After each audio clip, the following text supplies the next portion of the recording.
नमस्कार। आज मैं फिर आपके सामने अपराध की एक और घटना लेकर आया हूँ। आज के अपराध की घटना एकदम हालिया है, हाल फिलहाल की है। तारीख थी 10 जून 2023। जिला सीतापुर, उत्तर प्रदेश, थाना सिधौली। अकारा गांव की एक युवती थाने पर पहुंची और उसने ये बताया कि उसके 70 वर्षीय पिता बृंदा प्रसाद गांव के बाहर आम का बाग देखने गए थे। इस समय आम का सीजन चल रहा है। बड़ा नेचुरल है कि हाँ साहब वो बाग देखने गए थे कि रात में कोई उनके आमों को क्षति न पहुंचाए, गिरे हुए आमों को कोई दूसरा लेकर न चला जाए, पके हुए आम अगर गिर गए हैं तो उन्हें लेकर घर आ जाएं। महिला ने ये बताया कि वो गए लेकिन रात में भी नहीं आए और पूरा दिन निकल गया, नहीं आए। हम लोगों ने बहुत तलाशा, उनका पता नहीं लगा। सिधौली थाने में उपस्थित जो पुलिस के लोग थे, थानाध्यक्ष भी थे, उस बुजुर्ग बृंदा प्रसाद की गुमशुदगी लिख ली गई। और गुमशुदगी में जो चीज़ें होती हैं, कपड़ा कौन सा पहने थे, क्या उम्र थी, चोट का कोई निशान हो, पहचान का कोई चिन्ह हो, बाल काले थे सफ़ेद थे, ये सब चीज़ें लिखी जाती हैं ताकि कल को अगर कहीं पता लगे तो गुमशुदगी में दिए हुए हुलिये से उसको मैच कराया जा सके। 2-4-6 दिन बाद और बिल्कुल हाल फिलहाल में 21 तारीख को गांव के लोगों ने ये बताया कि अकारा गांव में ही, गांव से कोई 1 किलोमीटर दूर एक खेत में कुछ कुत्तों ने एक मानव का पैर गड्ढे से बाहर निकाला है। सूचना गई, पुलिस आई और पुलिस ने उस शव को बाहर निकाला। जो उपलब्ध पानी वहां आसपास था, मिट्टी को साफ किया गया।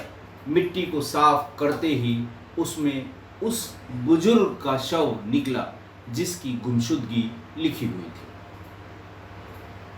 शव को पहचानने में गांव वालों ने तनिक भी न देर की और न ही किसी को कोई संशय था कि ये शव बृंदा प्रसाद का है, उम्र 70 साल।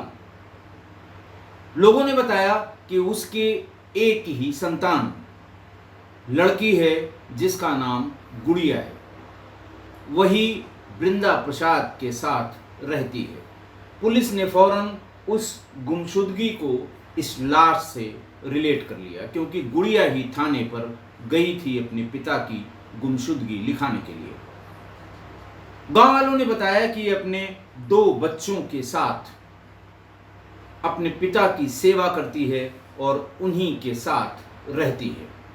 पुलिस के ये पूछने पर कि ये बच्चे हैं तो इसके पिता भी कहीं होंगे, यानी गुड़िया के पति। लोगों ने बताया कि वो करीब 7 साल पहले दुबई कमाने के लिए गए थे, लेकिन फिर दुबई से वापस नहीं आए और उसके घर के बाकी प्राणी भी कमाने धमाने के सिलसिले में लखनऊ चले गए, वापस नहीं आए और गांव में ताला बंद है। पुलिस के सामने थोड़ी सी दिक्कत पेश आने लगी। पुलिस ने गुड़िया का मोबाइल नंबर मांगा और उसकी सीडीआर निकालनी शुरू की। सीडीआर में एक नंबर से बहुत ज़्यादा बात हुई थी। वो नंबर और कोई या और किसी का नहीं बल्कि गुड़िया के सगी बुआ के लड़के गोकुल का था। पुलिस को यह बात कम समझ में आई कि दिन रात अपनी बुआ के लड़के से इसकी क्या बातचीत होती होगी। बहरहाल पुलिस ने यह भी देखना शुरू किया कि घटना वाले दिन गोकुल कहाँ था। ये पता लगा कि गोकुल और गुड़िया की लोकेशन एक ही जगह थी घटना वाले दिन, और रात भर ये लोकेशन एक ही जगह आई, यानी सिग्नल्स एक ही टावर से कनेक्ट हो रहे थे। थोड़ा सा अजीब लगा, लेकिन गोकुल को थाने पर बुलाया गया। इस बीच में बृंदा प्रसाद की पोस्टमार्टम रिपोर्ट भी आ गई।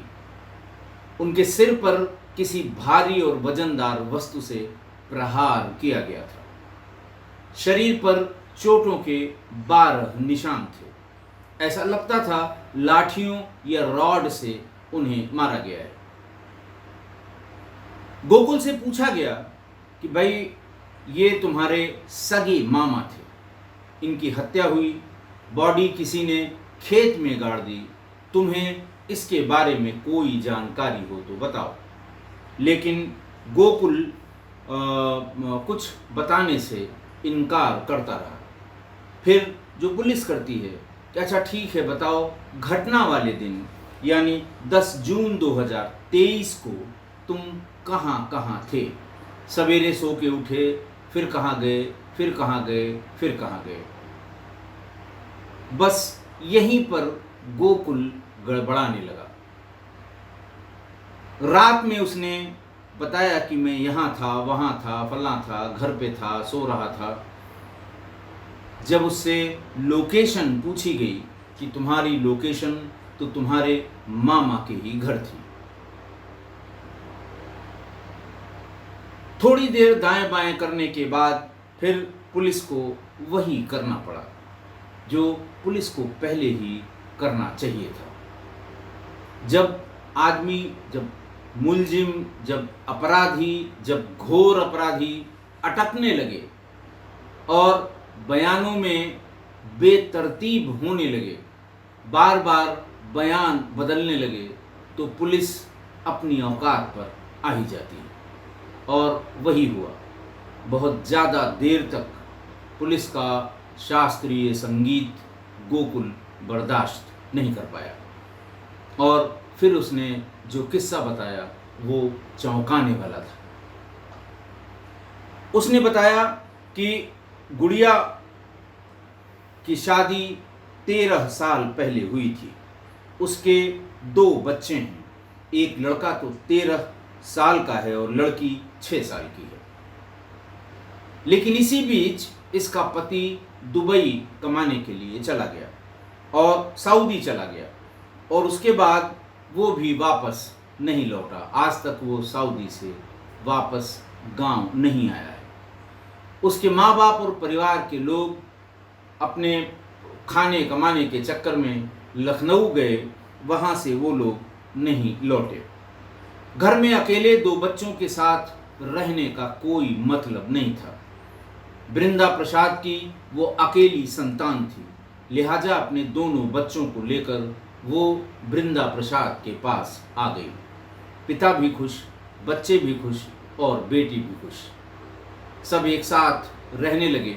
पिता के पास कुछ जमीन भी थी, करीब 4 बीघे जमीन, जिनमें एक बाग भी थी। 4 बीघे जमीन से होने वाले उत्पाद से बृंदा प्रसाद का साल भर का काम आराम से चल जाता था। गोकुल ने कहा कि चूंकि मैं भी मामा का हाल चाल लेने जाया करता था, और इसी बीच में मैं अपनी मामा की लड़की गुड़िया के बहुत नज़दीक आ गया। फिर मेरे दिमाग में ये बात शुरू हुई कि यहाँ हम इसके साथ नहीं रह सकते, न ही हम इसे अपने घर में ले जाके रख सकते हैं। चोरी चोरी मिलना ही शायद इस समय जो सोसाइटी जिस चीज़ को बुरा मानती है कि सगी बुआ का लड़का या सगे मामा की लड़की, इनके साथ रहने पे किसी को भी आपत्ति होगी, लिहाजा वो दोनों चोरी चोरी ही मिलते रहे। जब ज़्यादा ये इश्क परवान चढ़ा तो उसने एक दिमाग लगाया गोकुल ने। उसने कहा कि अपने पिता से यानी हमारे मामा से ये कहो कि ये जो इनकी 4 बीघे ज़मीन है ये बेच दे, क्योंकि वो लखनऊ में जाकर पेंटिंग का कार्य करता था, बड़ी पेंटिंग का। जैसे कोई मल्टी स्टोरी बिल्डिंग बन रही है तो उसकी पेंटिंग का ठेका जब बिल्डर देते हैं तो किसी एक आदमी को देते हैं, वो 10, 20, 50 मजदूर ले आता है और उसी ठेके की शर्तों के अनुसार उसकी पेंटिंग करता था। जानकार आदमी था, इससे काफ़ी पैसा मिलता था और वो पैसे वापस जब आता था तो अपनी उस मामा की लड़की पर ही इन्वेस्ट करता था।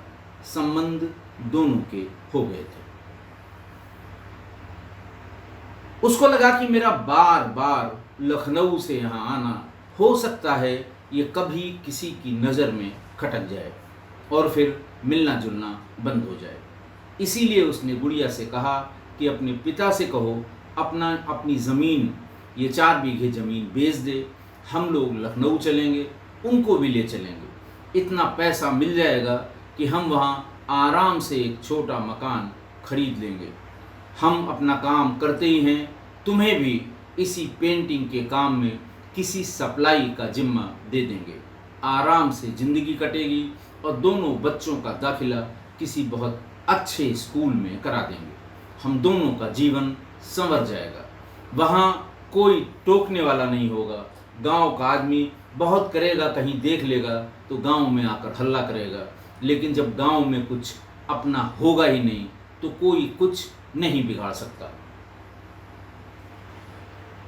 गुड़िया को ये बात बार बार जब उसने बताई या कही या पूछा या कहा कि नहीं कहा, ये पूछा, तो एक दिन गुड़िया ने अपने पिता बृंदा प्रसाद से ये बात कह दी कि ये जो ज़मीन है इसको बेच दो, हम लोग शहर चलेंगे, तुम्हारी दूसरी कोई संतान नहीं है, ये हमारे दोनों बच्चे वहीं पर रह के पढ़ेंगे।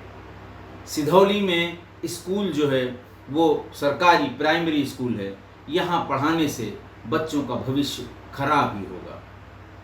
लेकिन जैसे ही बृंदा प्रसाद को ये बात गुड़िया ने कही कि बेच दो, वो बहुत चिल्लाया और उसके बाद उसने ये कहा कि ये खाओगी कहाँ से,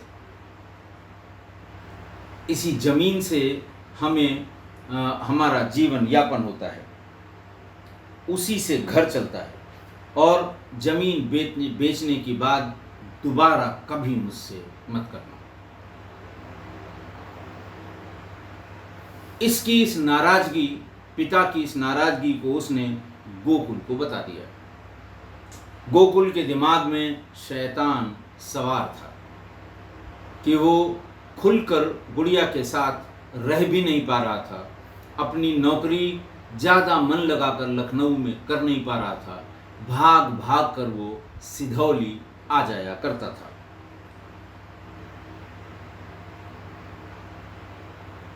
उसी दिन उसने मन बना लिया कि हम कुछ भी हो इसको अपने रास्ते से हटाएंगे, बुढ़े को। ये बात उसने गुड़िया को बताई। गुड़िया ने भी हामी भरी कि बार बार इससे ज़मीन बेचने की बात कर रहे हैं, ये जब हट जाएगा रास्ते से, ज़मीन मेरे नाम चढ़ जाएगी, हम आराम से बेचकर और फिर लखनऊ चलेंगे, ऐश से रहेंगे। अब सवाल ये उठा कि मारा कैसे जाए, ऐसे मारा जाए जिससे किसी को ये शक न हो और पुलिस हमको तंग न करे कि कैसे इसकी हत्या हुई है। एक पुरातन काल का, पुराने ज़माने का एक तरीका उसके दिमाग में आया, कभी अपने पुरखों से सुन रखा होगा। उसने कहा कि चूड़ी को सिलबट्टे पर पीस लो, कपड़े में उसे छान लो, दूध के साथ अपने पिता को पिला दो, आराम से उनकी मृत्यु भी हो जाएगी और पोस्टमार्टम में कोई डॉक्टर या कोई माई का लाल ये डिटेक्ट नहीं कर पाएगा कि बुढ़ा मरा कैसे। ये बात 9 जून की है। बेटी ने वही किया।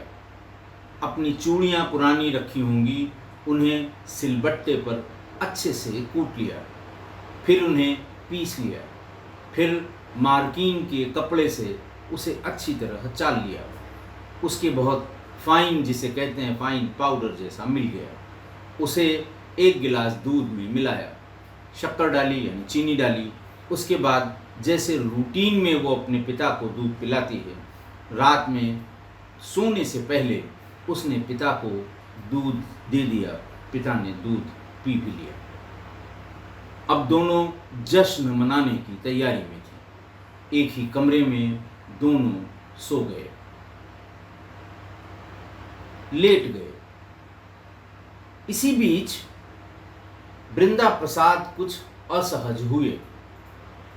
कांच पिया था उन्होंने। असहज होना स्वाभाविक था। पेट में मरोड़ या दर्द उनको होने लगी। वो उठकर अपनी चारपाई पर के पास चहलकदमी करने लगे। इसी बीच उनको अपने ही घर में किसी गैर मर्द के होने का एहसास हुआ। ऐसा लगा कि कुछ आवाजें आ रही हैं। मेरी बेटी के अलावा किसी और की भी आवाज है, जो बच्चों की आवाज नहीं है। वो धीरे धीरे ये जानने के लिए कि मेरी बेटी के कमरे में कौन है, वो बेटी के कमरे को उन्होंने ताक झांक उसकी, या जहाँ से देख सकते थे, देखने की कोशिश की। और जब उन्हें लगा कि मेरी बेटी के साथ कोई गैर मर्द है, उन्होंने जोर से दरवाजे पर खटखटाना शुरू किया। उसकी बेटी ने दरवाज़ा खोला। उसने पूछा, कमरे में कौन है? उसने कहा, कोई नहीं है। ये कहते ही वृंदा प्रसाद कमरे के भीतर दाखिल हो गए। और जैसे ही वो दाखिल हुए, दरवाजे की तरफ वाली दीवार पर कोने उसने गोकुल को खड़े हुए पाया और गोकुल से कहा कि तुम मेरे भांजे हो, मैं तुम्हारे ऊपर हाथ नहीं उठा सकता, लेकिन तुम यहाँ क्या करने आए? इतनी रात में इस कमरे में सिटकिनी बंद करके तुम क्या कर रहे हो? इतना सुनना था कि भांजे ने और उनकी अपनी बेटी ने फावड़े से अपने पिता के सिर पे जबरदस्त वार किया। जब वो गिर पड़े तो उन्हें लाठियों से और फावड़े के भेंट से बुरी तरह मारा। थोड़ी देर में 70 साल के वृंदा प्रसाद उन्होंने दम तोड़ दिया। इतना पीटा कि उनकी मौत हो गई। उसके बाद गुड़िया ने बाप के हाथ पैर बांधे और रात में ही दोनों ने अपने कंधे पर लाद कर अपने गांव से 1 किलोमीटर दूर गए, जहां पर खेत में पानी की नाली जो बनाई जाती है, वो नाली बनी हुई थी।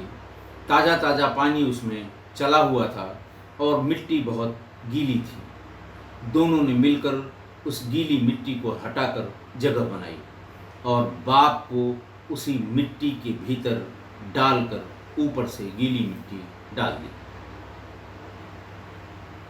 और खुशी खुशी बाहर आ गए।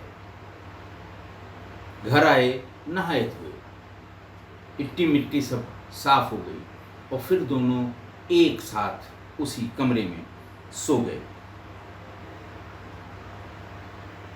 एडिशनल एसपी साउथ दक्षिण नरेंद्र प्रताप सिंह अच्छे अधिकारी हैं, मेरे साथ रहे हैं ये मेरठ में भी और उसके बाद अलीगढ़ में भी।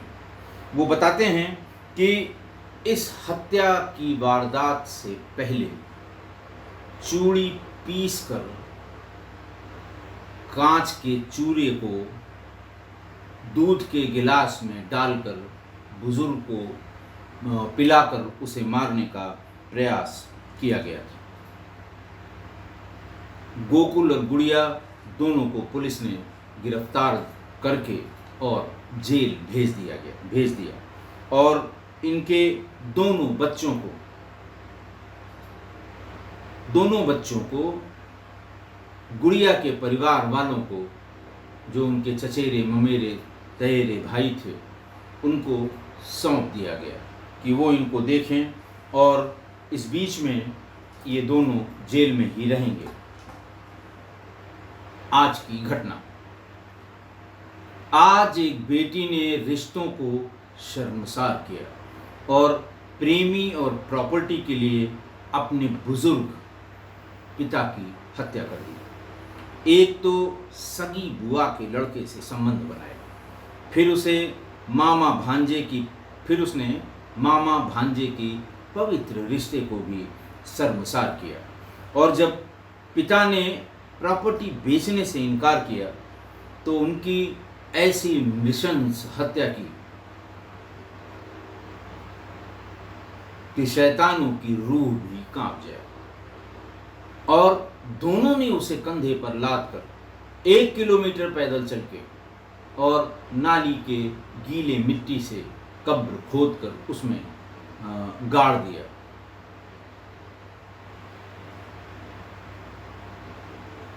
दिमाग कितना लगाया कि किसी को पता नहीं लगेगा, गुमशुदगी लिखवा देंगे।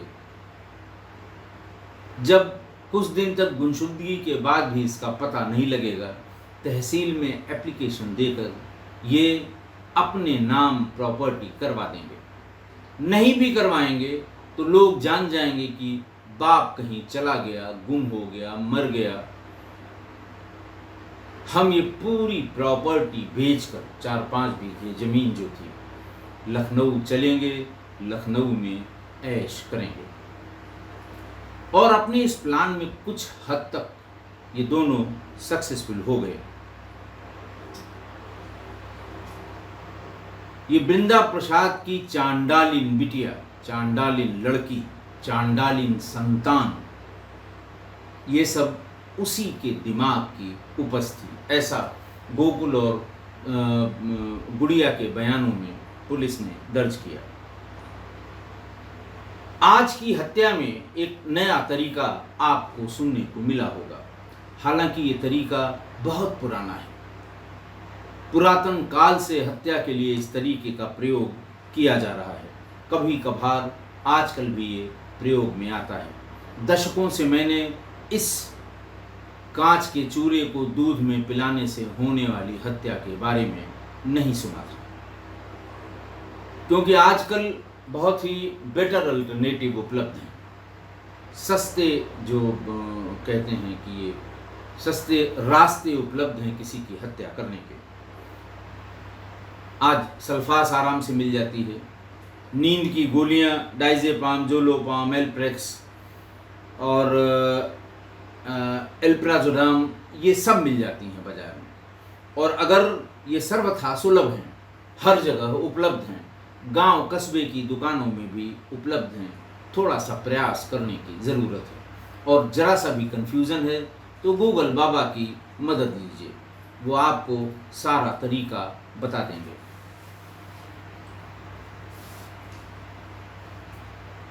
ये उस समय प्रचलन में था, क्योंकि आज तो ये सब बहुत ही शॉर्टकट उपलब्ध है। किसी के साथ कोई घटना कारित करनी होती, ये सब चीज़ें बाजार में उपलब्ध हैं। हमारे कुछ सुधी श्रोता इस पर आपत्ति करेंगे कि आप ये तरीके क्यों बताते हैं, कि हो सकता है किसी के मन में इस तरीके का प्रयोग करने का पाप आ जाए। तो भैया, अगर हम नहीं बताएंगे तो गूगल बाबा तो है ही है ये सब बताने के लिए। मैंने आपको बहुत ढेर सारी ऐसी घटनाएं बताई हैं जहां पर गूगल से सर्च करके कौन सी दवा किस मात्रा में देने पर कितने घंटे आदमी सो सकता है, ऐसा जानकर वही दवा खिलाकर और एक नहीं 4 हत्याएं की गई हैं। आप इसको आप देख सकते हैं। तो ये उस प्राचीन काल की बात है जब कीटनाशक खाली नीम की खली और नीम के तेल हुआ करते थे। सल्फास नहीं प्रचलन में था, एनेस्थीसिया नहीं था, क्लोरोफॉर्म नहीं था। तो प्राचीन साहित्य में कांच पीस कर पिलाने से हुई मौतों का वर्णन है। और प्राचीन की बात छोड़ दीजिए, सबसे नज़दीक की बात है कि महर्षि दयानंद सरस्वती इनकी मृत्यु के लिए बताया जाता है कि किसी महिला ने दूध में कांच पीस कर मिलाकर इन्हें दिया था, जिससे इनकी मृत्यु हुई थी। महर्षि दयानंद सरस्वती की, आप इसे चेक कर सकते हैं। इसका जो तरीका है मैंने वही बताया कि सिलबट्टे पर कांच को बारीक पीस लीजिए और जैसा उसने बताया गुड़िया ने, उसको खूब महीन कर लीजिए, कपड़े पे उसे चाल लीजिए। उसे खाने में नहीं मिलाया जाता, क्योंकि खाद्य पदार्थ जो भी आप खाएंगे वो दांतों के बीच से होकर जाएगा और कांच का ये पाउडर कितना भी महीन आप निकाल लीजिए, ये करकराहट पैदा करेगा। दांत के नीचे गया नहीं कि किरकिराहट इसकी दांतों के नीचे आ जाएगी। खाने वाला यही कहेगा कि बनाने वाले ने या तो सब्जी अच्छी तरह साफ नहीं की, या गेहूं आटा पिसवाने के समय इसका कंकड़ पत्थर साफ नहीं किया, दाल इसकी अच्छी तरह से साफ नहीं की गई।